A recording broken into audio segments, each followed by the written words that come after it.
বাচ্চা ছেলেটাকেও এক টুকরো মাছ দিল না। রান্না করেছে 8 পিস মাছ, বড় বড় পিস। 3 বেলা খেয়েও তাদের 2 টুকরো থাকবে। ওখান থেকে আমার আলিফকে না হয় একটা দিত, আসতো না দিক ভেঙে 1 টুকরো দিত। ছোট ছেলে আমার, কতই না জানি খেত। ও বাড়ি থাকতে মাছ খাইতে চাইতো না, জোর করে খাওয়াতাম। এখানে এসে পাচ্ছেই না, কি কপাল। আসসালামু আলাইকুম। আসলাম বড় যা গল্পের 5 নম্বর পর্ব নিয়ে। লেখিকা নাদিয়া আফরিন। দুপুরে খাওয়ার জন্য ছেলেকে নিয়ে পাউরুটি কিনতে গেছি দোকানে। মেয়েকে ঘরে রেখে এসেছি ঘুমন্ত অবস্থায়। দোকান কাছেই, একটু আগে দেখা সেই মহিলাকে দেখলাম দোকান থেকে তেল কিনছে। আমায় দেখে মুখ ঘুরিয়ে চলে যেতে লাগলো। সুযোগ পেয়ে আমি তাকে ডাকি, বললাম, আপা আপনার সঙ্গে একটু কথা ছিল। তিনি সাইডে দাঁড়ালেন। আমিও সাইডে এসে বলি, আপনাকে তো চিনি না আমি আপা, একটু আগেই প্রথম দেখা হলো। আপনি সম্ভবত আমায় বলেছিলেন আমি আপনার রোজগার নষ্ট করেছি। সেটা কিভাবে? মহিলাটি কর্কশ কণ্ঠে বললেন, সব জেনে নাটক করা হচ্ছে না? আপনি জানতেন না ওখানে আমি কাজ করি, দোকানের সবজি কাটার? আপনি ইচ্ছে করে আমার কাজ করে নিয়েছেন। গরিবের পেটে লাথি মারলে সৃষ্টিকর্তা পাপ দেয়। এবার বুঝলাম সবটা। মহিলাটি কেন ক্ষেপে আছে আমার উপর। আমি তাকে আমার বিষয়ে সবটা বললাম সংক্ষিপ্ত আকারে। খালার ব্যবহার ও প্রস্তাবটিও জানালাম।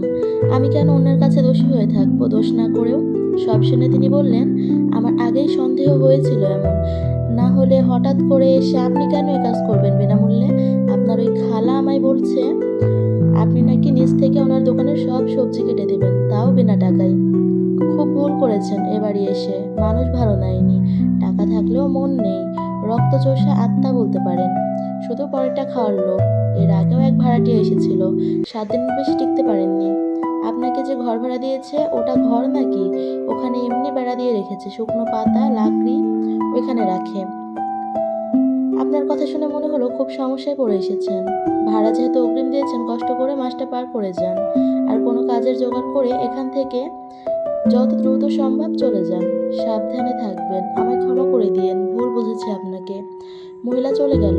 আমি ছেলে নিয়ে হাঁটছি আর ভাবছি, খালাকে শুধু স্বার্থপর ভেবেছিলাম, এখন দেখছি ইনি প্রচুর মিথ্যাবাদীও। দেখি না কাল কি করে ইনি। দুনিয়া উল্টে গেলেও কাল ওনার দোকানের সবজি আমি কেটে দেব না, যদি দিইও পারিশ্রমিক নেব। এর সঙ্গে আর যাই হোক, বেশি ভাব জমানো যাবে না। কাজের জোগাড় করতে হবে দ্রুত। এই বাড়ি ছেড়ে অন্যত্র চলে যাব আমি। দুপুর নাগাদ বের হব কাজের সন্ধানে। বাড়ি গেলাম, মেয়ে গোসল করিয়ে ছেলেকে করালাম। নিজে করে মাথা মুছতে মুছতে দরজার কাছে বসেছি। খালা এসে খাবারের বাটি চাইলো। আমি ঘর থেকে ধোয়া বাটি প্লেট এনে দিলাম। তিনি বাটির দিকে একবার তাকিয়ে বলল, সব খেয়ে নিয়েছো? হ্যাঁ, খাবার তো খেতেই দিয়েছিলেন, দেখতে নয়। খালা মুখ বাঁকিয়ে বললেন, আমি ভেবেছিলাম তরকারিটা একটু রাখবে, রাতে ওটার সঙ্গে আরেকটু ভরে দিয়ে দিব খেতে। আমি কিছু বলতে নেব এমন সময় তিনি বেরিয়ে গেলেন। ওনার যাওয়ার পানে কিছু পাল তাকিয়ে দীর্ঘশ্বাস ফেললাম। আমার অসহায়ত্বের সুযোগ নিয়ে কতই না যন্ত্রণা দিচ্ছে। যখন শুনেছে কেউ নেই আমার, তখন থেকে এক প্রকার নির্যাতন শুরু করেছে। এতিমের দুঃখ কেউ বোঝে না। এখান থেকে সরে গেলেও দুঃখ আমার সইতেই হবে। এখানে এই খালাকে নিয়ে কখনো বা হাজির হবে অন্য খালা। সৃষ্টিকর্তা কেন যে আমায় রেখেছেন এই নিষ্ঠুর পৃথিবীতে? মা বাবা স্বামী পরিবার কাউকে পেলাম না। বেলা 3টার দিকে বের হলাম কাজের খোঁজে। চেনা জানা 2টো ফ্যাক্টরি আছে, শুনেছি যে কাউকে কাজে নেয় সেখানে। কোনো সার্টিফিকেট লাগে না, কাজটাও তেমন না। বিস্কুট চানাচুর তৈরি হয়। মাস শেষে বেতন 6,000। ওখানে যাব ভাবছি, কথা বলে দেখি কি হয়। ছেলেকে নিয়ে রিক্সা করে গেছি, হাঁটতে অনেক পথ, ছোট মেয়ে কোলে, এত হাঁটা যায় না। রিক্সা থেকে নেমে ভাড়া মিটিয়ে অফিসের মাঝে ঢুকলাম। ছেলেকে একটা বেঞ্চে বসিয়ে মেয়েকে কোলে দিলাম। বলেছি এখান থেকে না নড়তে। অফিসে খোঁজ নিয়ে ম্যানেজারের কাছে গেলাম, সব খুলে বললাম। একটা কাজ দিতে বললাম, সে বলল সব শিফট লোক ফুল, আপাতত নেওয়া যাবে না, তবে 1020 টাকা হলে চাকরি নিয়ে দেবে ওপর পদে। বেতন হবে 9,000।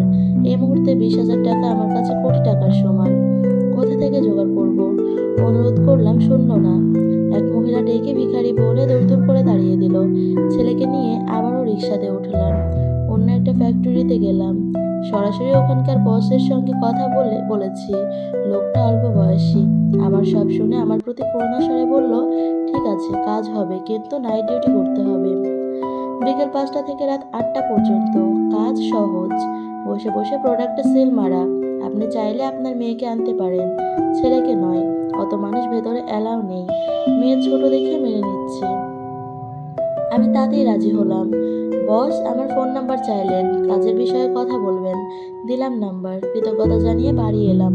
ফিরতে ফিরতে সন্ধ্যা হয়েছে। বাড়ির উঠোনে দাঁড়াতেই দেখলাম ঘরের দরজা খোলা, অন্ধকার ভেতরে, অথচ আমি বাতি জ্বালিয়ে গেছিলাম।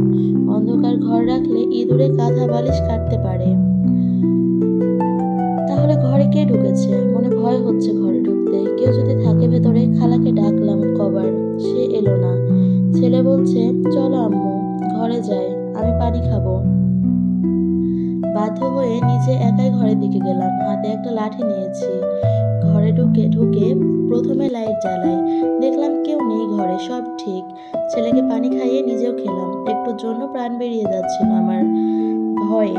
খালা এবার খাবার নিয়ে এলো এমন সময় বলল, ডেকেছিলে তো নিয়ে আসতে পারিনি, শুয়েছিলাম। এই নাও তোমাদের খাবার। না বলে কোথায় গেছিলে? রাতে ভাত রান্না করবো, চাল ধোয়ার জন্য তোমায় ডাকলাম, পেলাম না। এসে দেখলাম ঘরে বাতি দিয়ে কোথায় যেন চলে গেছো বাচ্চা নিয়ে। আমি তো ভাবলাম চলে গেছো কোথাও। তোমার সব জিনিসগুলো নিয়ে নিতেও চাইলাম, তা চলে এসেছো। ভালোই করেছো। চলে গেলে আপনায় বলে যাব খালা, আমার সব কিছু নিয়েই যাব, ফেলে যাব না কিছু। তাই একবেলা না দেখলে এটা ভেবে সবাই সব নিতে আসবেন না। জিনিস আমার, কোথায় নিয়ে কি করব সেটা আমার ব্যাপার। আপনি লাইট বন্ধ করেছেন কেন ঘরের? বিনা অনুমতিতে ঘরেও ঢুকেছেন? খালা বড় বড় চোখ করে বলল, ও বাবা, ও বাবা, আমার ঘর, আমি আসতে পারবো না? কি এমন ধন দৌলত রেখেছো ঘরে যে আসতে পারবো না? ঘর সারার সময় কথা কোথায় ছিল খালা? সারার সময় বললেন আমার বাড়ি তোমার ঘর, সারা শেষে এখন আপনার হয়ে গেল। এই শোনো মেয়ে, আমি ও কথা বলতে চাইনি। লাইট জ্বালিয়ে গেছিলে তাই বন্ধ করতে এসেছিলাম। অপচয় করো কেন মেয়ে? বিল দিতে টাকা লাগে না? আমার প্রয়োজনে আমি লাইট জ্বালিয়েছিলাম, অগ্রিম বিল দিয়েছি, লাইট কিনেছি, তো চালাবো ইচ্ছে মতো। অপচয় আমি করিনি। সন্ধ্যায় লাইট সবার দেওয়া, সবাই দেয় সবার ঘরে। আমার ঘরে কোনো জানালা নেই, অন্ধকারে ছোট মেয়ে নিয়ে থাকবো কি করে? এজন্য বিলও বেশি দিয়েছি। এরপরও এত কথা হওয়ার তো কথা নয়। অপচয়ের কথা যদি বলেন, সেটা আপনিই করেন। সারাদিন রাত 24 ঘন্টা লাইট জ্বালিয়ে রাখেন। আপনাদের বাথরুমের আলো আমার উঠোন দেখা যায়। প্রয়োজন ব্যতীত সারা রাত লাইট জ্বালিয়ে রাখেন। এগুলো কি অপচয় নয়? আমার ঘর, আমার কারেন্ট, আমি কখন কোনটা জ্বালাবো আমার ব্যাপার। তুমি বলার কে? তোমার কৈফিয়ত দিতে হবে আমায়? না, আপনি জ্বালালে সব ঠিক, আমি জ্বালালেই ভুল, অপচয়। টাকা দিয়ে থাকি এখানে, ফ্রিতে নয়। সুতরাং এসব বলতে পারেন না। এবার দেখলাম খালা চোখ। আমার কথা ঠিক হজম হয়নি তার, এমনটা আশাও করেনি হয়তো। অপরাধ সইতে সইতে মুখের জবান আমার আপনা আপনি খুলে গেছে। খালা খাবারটা দিয়ে চলে গেলেন। আমি ঘরে এলাম। ঢাকনা খুলে দেখি সেই আলু বেগুনের ঝোল আর ভাত। এ কেমন নির্দয় মানুষ! বাচ্চা ছেলেটাকেও এক টুকরো মাছ দিল না। রান্না করেছে 8 পিস মাছ, বড় বড় পিস। 3 বেলা তাদের খেয়েও 2 টুকরো থাকবে। ওখান থেকে আমার আলিফকে না হয় একটা দিত, আস্ত না দিক ভেঙে এক টুকরো দিত। ছোট ছেলে আমার কতই না জানি খেত। ও বাড়ি থাকতে মাছ খেতে চাইতো না, জোর করে খাওয়াতাম। এখানে এসে পাচ্ছেই না, কি কপাল! ভাতগুলো কোনো রকম মেখে মা ছেলেতে মিলে খেলাম। খেয়ে শুয়ে পড়লাম, কিন্তু ঘুম আসছে না চোখে। এপাশ ওপাশ করলাম বারবার। চোখে অজস্র স্মৃতি ভেসে উঠলো। তখন আমি ক্লাস 9-এ পড়ি। মা বাবা মারা যাওয়ার পর ফুপুই মানুষ করেছেন আমায়। সকালের অনাদরে বড় হয়েছি। ফুপুর 3 সন্তান, 2 ছেলে 1 মেয়ে। সকলে আমার বড়, বিয়েও করেছে, বাচ্চাও আছে। আমার আদরের ওরা, কিন্তু ওদের আমি চোখের বিষ। সবসময় কটূক্তি করতো আমায়। ছোটবেলায় মারও খেয়েছি প্রচুর, কারণে অকারণে। গালে মুখে চড়থাপ্পড় দিত। আনন্দের ঝড়ে গায়ে গরম পানিও ছুঁড়ে মারতো। আমি কাঁদতাম, ওরা হাসতো, মজা পেত আমার কান্না দেখে। একদিন কি করেছিল জানেন? কনকনে শীতের রাতে আমার গায়ে পুকুরের ঠান্ডা পানি ঢেলে দিয়েছিল। সে সময় আমার বয়স সবে 7। ঠান্ডায় কেমন জানি হয়ে গেছিলাম আমি। নাক দিয়ে রক্ত চলে এসেছিল। জ্বরে ভুগেছি দিনরাত। শীতের মাঝরাতে আমায় ঘর থেকে বের করে দিত। বলতো আমার গা থেকে নাকি গন্ধ আসে। আমরা ভাই বোনেরা এক ঘরে ঘুমাতাম। বড় ভাইয়েরা খাটে, আপা আর আমি নিচে। সবাই তখন। আপা বারান্দায় বের করে দিত আমায়। ওই শীতের রাতে গায়ে একটা চাদর নিয়ে ঘরের দুয়ারে বসে থাকতাম ঝিম মেরে। ঘরে ঢুকতে চাইলেও দিত না। এমনও সময় হয়েছে রান্নাঘরে শুয়েছি, রাত বেরাতে আপা আমায় জঙ্গলে পাঠাতো আম কুড়াতে। সাপেও কেটেছিল একবার, মরিনি তবুও, জান শক্ত আমার, প্রচুর মারকাল খেয়েছি। ফুপু বড় ভাই আপাকে শাসন করতে এলে ফুপা তাকেই গালমন্দ করত। আমাকে তারা ঝামেলা হিসেবেই নিয়েছিল। মাত্র 8 বছর থেকে আমি সংসারের কাজ করতাম, বড় ভাই বোনদের কাপড় ধুয়ে দিতাম, জুতো পরিষ্কার করতাম, ওদের একটু খাবার খেয়ে বড় হয়েছি। মাঝে মধ্যে অবশ্য ফুপু লুকিয়ে খাওয়াতেন আমায়। অবশেষে স্কুলে যেতাম আমি, খালি পায়ে, ব্যাগ ছাড়া, বই হাতে। জানেন, কড়া রোদের দিনে পিচ ঢালা রাস্তা দিয়ে খালি পায়ে হেঁটে হেঁটে পায়ে ফোস্কা পড়েছে কতবার। রাতে চুপি চুপি কাঁদতাম। শব্দ হলে বড় ভাই পিঠে লাথি বসাতো, বড় আপা হাত মুচড়ে দিত, তাই ভয়ে চুপ থাকতাম। এক ঈদে আমি ফুপুর কাছে বায়না ধরি আমার একটা নতুন ব্যাগ কিনে দিতে। মানুষ ঈদে চায় নতুন জামা জুতা, আমি চেয়েছি স্কুল ব্যাগ। খালি হাতে বই নিয়ে কষ্ট হতো, বৃষ্টির দিনে বই ভিজে ছিঁড়ে যেত। আমি পড়তে খুব ভালোবাসতাম, বই ছিল আমার প্রাণ। প্রতিদিন পড়া শেষে বই জড়িয়ে শুয়ে থাকতাম। মামা অনুভব হতো, বাচ্চা মন তখন। ফুপু বহু কষ্টে লুকিয়ে বাঁচিয়ে আমায় একটা ব্যাগ কিনে দেয় সেবার। খুশি মনে প্রথমবার ব্যাগ নিয়ে স্কুলে গেছি। বাড়ি এসে দেখি হুলস্থুল কাণ্ড। ফুপুকে ফুপা ব্যাগ কেনার অপরাধে মারছে ভীষণ। বড় ভাই আমার ব্যাগ নিয়ে বই সমেত পুড়িয়ে দেয়। আমি চিৎকার করেছিলাম প্রচুর। বই খাতা সব পুড়ছে ব্যাগ কেনার অপরাধে।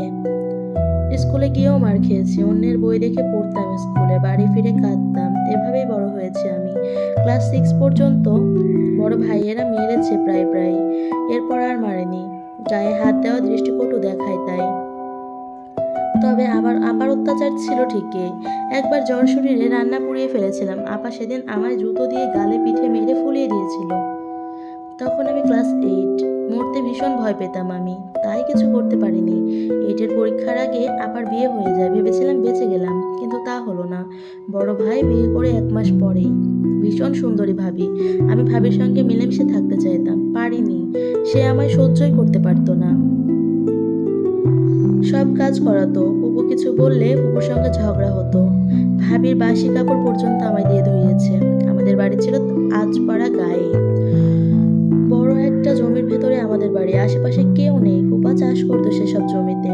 তখন আইন কানুন এত উন্নতি ছিল না, এসব বুঝতামও না।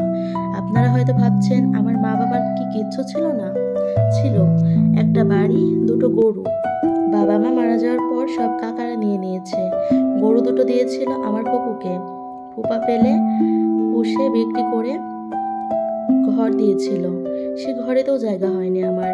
এরপর আমার ফুপু মারা যায়, অত্যাচার বেড়ে দ্বিগুণ। এক পর্যায়ে টাকার জন্য ছোট ভাই আমায় বিক্রি পর্যন্ত করে দিতে চেয়েছিল, আমি বাধা দিয়েছিলাম। সে বছর এসএসসি দিয়েছি আমি, উঠতি বয়স। বিয়ে আসতো, তবে বুড়ো, বউ মরা বেশি। ভাইয়েরা ওসব লোকের সঙ্গেই বিয়ে দিতে চাইতো। আমাদের এলাকায় ঘুরতে এসেছিল আকাশ ও তার বন্ধুরা, গ্রাম্য পরিবেশ উপভোগ করতে এসেছিল। আমার সঙ্গে তার পরিচয় তখনই। আকাশের বন্ধুর মামার বাড়ি ওই গ্রামেই, ওরা ওই বাড়িতে উঠেছিল। আমি তখন ও বাড়ির এক ছোট মেয়েকে প্রাইভেট পড়াই। সেখানেই দেখা আকাশের সঙ্গে। আমায় প্রথম দেখাতেই তার ভালো লাগে। দিন দিন সেখানে ছিল তারা। আমি যখনই পড়াতে যেতাম, আকাশ অন্য ঘর থেকে জানালার ফাঁক দিয়ে আমায় দেখতো, হাসতো। আমারও ভালো লাগতো তাকে। রঙিন বয়স তখন। যাওয়ার দিন আকাশ আমায় প্রপোজ করে। আমিও হ্যাঁ বলে দেই। আকাশ একটা ছোট ফোন গিফট করে গেছিল আমায়। সেই ফোন দিয়েই কথা হতো দুজনের। একে অপরের প্রতি দুর্বল হয়ে পড়ি খুব। বাড়িতে বড় ভাই সব জানতে পেরে আমায় মারে ভীষণ। বিয়ে ঠিক করে একটা লোকের সঙ্গে, সেই লোকের 2 বউ। আমি আকাশকে জানাই, ও পাগলের মতো হয়ে যায় কথা শুনে। বাড়িতে জানাই, তারা মানতে নারাজ। গরিব এতিম গ্রামের মেয়ে, কম শিক্ষিত বউ তারা নেবে না। আকাশ সবার বিরুদ্ধে গিয়ে আমায় পালিয়ে নিয়ে বিয়ে করে সেদিনই। আমার কল্পনা সুতো ছিঁড়ে খালার তীব্র ডাকে। জোরে জোরে দরজায় আঘাত করছে সে। উঠে বসে ফোন হাতে নিয়ে দেখি রাত 12টা বাজে। এত রাতে আমায় কেন রাখছে খালা তাও এভাবে? বাইরে আসলাম দ্রুত, ভেবেছি কেউ অসুস্থ হয়েছে, কিন্তু এসে দেখি খালা দিব্যি দাঁড়িয়ে আছে, হাতে ছোট মাছ নিয়ে। বলল, এত সময় লাগে উঠতে? কখন থেকে ডাকছি, গলা বসে গেল আমার। মাছ কাটতে হবে, তোমার আঙ্কেল অনেক ছোট মাছ এনেছে, সস্তায় পেয়েছে তাই বেশি করে এনেছে, কেটে বেছে দিবে চলো। আমি চোখ কষলে বললাম, আমি কেন এত রাতে মাছ কাটতে যাব খালা? এটা কি মাছ কাটার সময়? আঙ্কেল এনেছে তো আপনি কাটেন। খাবে তো কাটবে না? এ মাছ কাল রান্না হবে, না কাটলে কাল রান্না বন্ধ। উপোস দিয়ে থাকতে পারবে? দোকানের কাজ নয় না করলে বাড়ির রান্নার কাজগুলো তো করবে। মাছ বাড়িতে খাওয়ার। তোমার সঙ্গে তো আমার এমনই কথা হয়েছিল, এখন এসব কেন বলছো তাহলে? আমি পড়লাম মহা ঝামেলায়। উপায় না পেয়ে বললাম, ঠিক আছে, আপনি তাহলে মাছ আর একটা বটি দিয়ে যান, আমি ঘরের দরজায় কাগজ বিছিয়ে কাটি। আপনার বাড়ি যেতে পারবো না বাচ্চা রেখে, এত রাতে বাচ্চা একা রেখে গেলে ওরা ভয় পাবে, কান্না করবে। ওটি তো হচ্ছে না, আমার বাড়ি গিয়েই কাটতে হবে, এখানে কাটলে যদি রেখে দাও লুকিয়ে। আমি বললাম, আমার কি রাক্ষস মন হয় আপনার? কাঁচা মাছ রেখে খাবো নাকি? রান্নার কিছু আছে আমার? সামান্য মাছ নিয়ে ছোটলোকি করা আমার স্বভাব নয়। খালা মুখ বাঁকিয়ে বলল, তুমি তো বেশ চোখা করো তন্নি, সামান্য মাছই তো কাটতে বলেছি, একটা রাত বাচ্চা এখানে রেখে গেলে বাঘ ভালুক খেয়ে নেবে নাকি? আমরা বাচ্চা পালিনি, দুদিনের বাচ্চা রেখে রাত বেরাতে ধানের কাজ করতাম বাইরে। আমিও প্রতি উত্তরে বললাম, সেই যুগ আর এই যুগ এক নয়, তখনকার সঙ্গে এখন মেলাতে আসবেন না দয়া করে। আমি আমার বাচ্চা অনিরাপদে রেখে যেতে পারবো না, ব্যাস। তেমন হলে কাল আমি আলাদা খাবো। খালাকে দেখলাম এবার চিন্তিত হলো, কণ্ঠ নরম করে বলল, ঠিক আছে, তুমি এখানেই মাছ কেটে নাও, আমি দাঁড়িয়ে থাকবো। সামান্য মাছ নিয়ে কারো মনে এত সংশয় থাকতে পারে জানা ছিল না। কি আর করার, কাটতে তো হবেই। চুলো খোপা করে বসে পড়লাম কাটতে। বেশ অনেকগুলো মাছ, খালাও হাত লাগালো, তাড়াতাড়ি হতো, কিন্তু উনি হাত লাগালেন না। আমি কিছু বলার আগেই সে বলল, এত রাতে মাছ কাটলে আমার হাত কেটে পড়ে যাবে। এখন কি আর সেই বয়স, সেই শক্তি, সেই চোখ আছে? তুমি বাবা বয়স কম, চোখ ভালো দেখতে পাও, এজন্য তোমায় দিয়েছি কাটতে। আমার পেটের মেয়ে হলে তাকেই বলতাম, তোমায় মনে মনে মনে মেয়ে বলে ভাবি, তাই আবদার বায়না করি। তুমি বাপু আমায় শুধু ভুল বোঝো। কথায় কথায় তর্ক করো, রাগ দেখাও। মা হলে এমন করতে? মনে মনে বলি, আমার মা হলে মেয়ের দুঃখটা বুঝতো, খাবারে কষ্ট দিত না, খাই বলে অন্যায় আবদার করতো না। মায়ের জায়গা কেউ নিতে পারে না, বলতে পারে সবাই, কিন্তু কাজে পারে না। ঘুমে আমার চোখ ঢুলুমুলু। ছোট ছোট মাছ এত রাতে বাজারে দিয়ে আসার সময় কমে পেয়েছে নিশ্চয়, এজন্য কিনে এনেছে। এই মাছ কাটা এক প্রকার অত্যাচার। কোমর ধরে আসছে আমার, পা ঝিমঝিম করছে, হাতের দিনখানে কেটেও গেছে। টানা 1 ঘন্টা বসে মাছ কেটেছি, মেয়ের কান্না শুনলাম, ঘুম ভেঙে গেছে। তড়িঘড়ি নোংরা উচ্ছিষ্ট অংশ পলি ব্যাগে গোছালাম। মাছ কাটা শেষ, এগুলো ফেলে দিতে হবে, এত রাতে ফেলা ঠিক হবে না।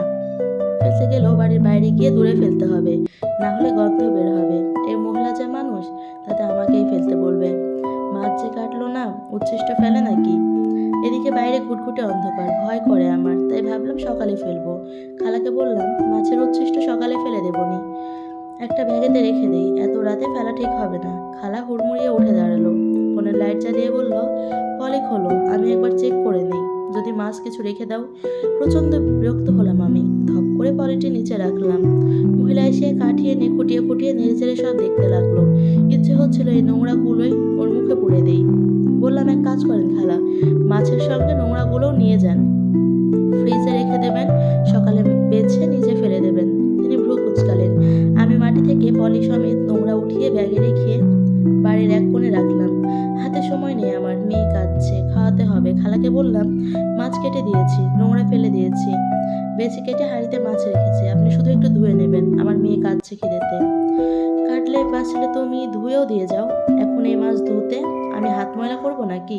মেয়ে কাঁদছে তো কি হয়েছে? কাঁদলে বাচ্চার ব্রেন ভালো হয়, কান্নার সঙ্গে সঙ্গে খাবার দিলে অহংকারী হবে, অভাব বুঝবে না। মেয়ে মানুষের একটু ধৈর্য ধরতে হয়, মায়ের শেখাতে হয়। আমার 2 মাসের মেয়েকে কান্না করাবো? খিদে পেলে খাবার না দিয়ে অভাব বোঝাবো? এইটুকু বাচ্চাকে ধৈর্য শেখার আমি কি ধৈর্য শেখাবো? মাথা খারাপ নাকি আপনার? খালা আমার রাগান্বিত চেহারা দেখে ভয় পেল হয়তো, মাছের হাঁড়ি নিয়ে সুরসুর করে চলে গেল। তো এই ছিল আজকের পর্ব। পরবর্তী পর্ব আগামীকাল আপলোড করা হবে।